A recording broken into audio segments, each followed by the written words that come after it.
السلام عليكم، صحة عيدكم، كل عام وأنتم بألف خير، ينعاد عليكم بالصحة والهنا نتوما والعائلة نتاعكم وأحبابكم إن شاء الله بمناسبة العيد الكبير ولا العيد الأضحى. حبيت نشارك معكم طريقتي في عمل العصبانة. لهنا كما راكم تشوفوا راني قلبت المصارن، نقيتهم، نقيت الكرشة وطلقت نسا، ومن بعد نحكم نقطع طراف هذوك اللي نحشي فيهم لي بوش كما نقولوا.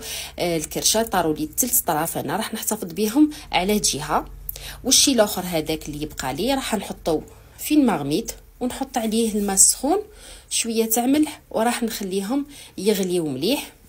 بعد ما يغليو نقطرهم ونروح ندي مباشره نقطعهم. حاولوا تقطعوهم وهما مازالوا سخان ولا دافين يجوكم ساهلين في التقطيع. انا نمشي نقطعهم رقيق كل واحد وكما يحب. من بعد راح نضيف عليهم 2 حبات تاع بصله كبار، نحط عليهم الطماطم من 3 حبات حتى ل4 طماطم حب، شويه تاع معدنوس، حمص مرنخ، ولا هنا عندي راس كبير تاع ثوم، ملح، فلفل كحل وفلفل عكري حلو وفلفل عكري حار. التوابل تاني تبقى اختياري، انا هذا واش نحط فيهم. مغرفه كبيره تاع طماطم كونسونطري ومغرفه تاع الهريسه تاني اختياري، اللي يحب الحرور يحط، اللي ما يحبش يمكن يستغنى عليها. انا راح نفتح قوس برك ندير ملاحظه بسيطه، لانه مره شفت واحد الاخت تدير في العصبانه وهما نظن في المنطقه تاعهم يقشروها ينحيو هذيك لابو، جاوها واحد التعاليق، واحد الطريقه، واحد الهجوم، تقول ما نعرف المخلوقه واش دارت. يا خوتي احترموا، حنايا ديجا من دار لدار يختلف الطبخ، فما بالك من ولايه لولايه.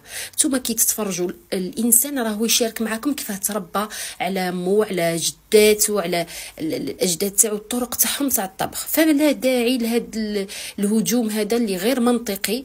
كل وحده طيب طريقتها، عجبتك طريقتي تفرجي مرحبا بك، استفدتي منها، ما عجبتكش زابي اختي هذا ما كان، نغلق القوس. لهنا بعد ما حشيت العصبانات في 3 نبدا نخيط فيهم كما راكم تشوفوا.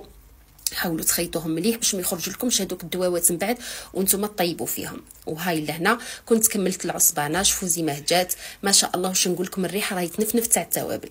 كانت هذه وصفتي لليوم وطريقتي في عمل العصبانه. قولوا لي نتوما في منطقتكم ولا في ولايتكم لا كان تحضروها بنفس الطريقه ولا بطرق اخرى. ما بقى لي غير نقول لكم نخليكم في وصفه جديده. باي باي.